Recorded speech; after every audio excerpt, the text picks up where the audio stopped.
तो चलिए बढ़ते हैं आज की कहानी की ओर। ये वाक्य तब का है जब मेरे दादाजी श्री गोविंद दयाल बाहर गांव से लौट रहे थे। देर रात जब वो गांव के कच्चे रास्ते पर पहुंचे तो वो अब चलते चलते काफी थक चुके थे और घर अभी भी काफी दूर था। अभी वो कुछ दूर चले ही थे कि उन्हें सामने एक रिक्शे वाला दिखाई दिया। उन्होंने तुरंत ही आवाज देते हुए उस रिक्शे वाले को रुकने को कहा। आवाज सुनते ही रिक्शे वाला एकदम से रुक गया।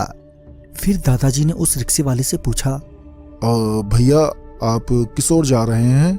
इस पर उस रिक्शे वाले ने जवाब देते हुए कहा, जी अगवानी की ओर। इस पर दादाजी ने रिक्शे वाले से कहा, अच्छा ठीक है, पर मुझे तो पीपल गांव जाना है।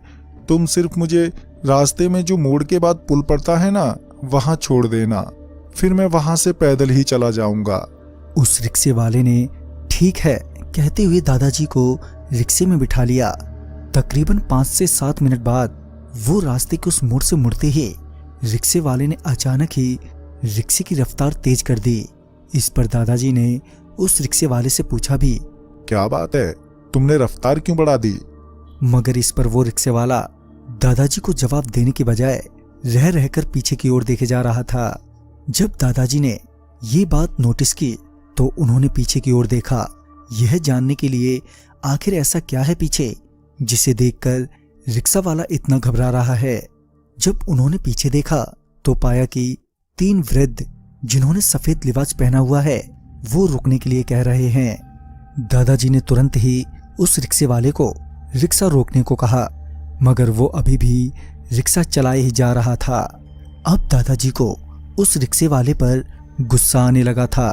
उन्होंने रिक्शे वाले से चिल्लाते हुए कहा, तुम्हें सुनाई नहीं देता? मैं कब से रिक्शा रोकने को कह रहा हूं।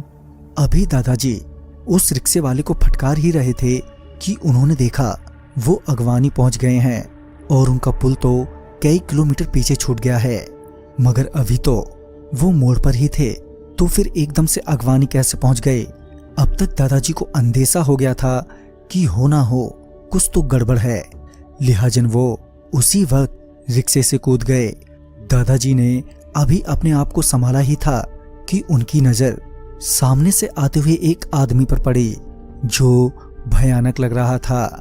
इससे पहले दादाजी वहां से भागते कि वो एकदम से दादाजी के सामने आ खड़ा हुआ और उनकी गर्दन दबोच ली। दादाजी अब छटपटाने लगे।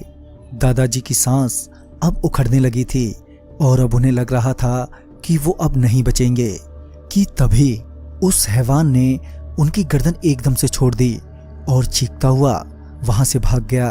जब दादाजी ने अपने पीछे देखा तो पाया कि वही 3 वृद्ध खड़े हैं और वो उन्हें वहां से जाने को कह रहे हैं। उस रात दादाजी अपने घर सही सलामत पहुंच गए। जब उन्होंने इस घटना का जिक्र किया तो उन्हें पता चला कि वो तीनों वृद्ध भाई हैं जो अपने वक्त में लोगों की मदद किया करते थे। एक हादसे में उन तीनों भाइयों की इकट्ठे ही जान चली गई, मगर वो आज भी लोगों की किसी न किसी तरह मदद करते ही रहते हैं। तो दोस्तों, इस कहानी में बस इतना ही।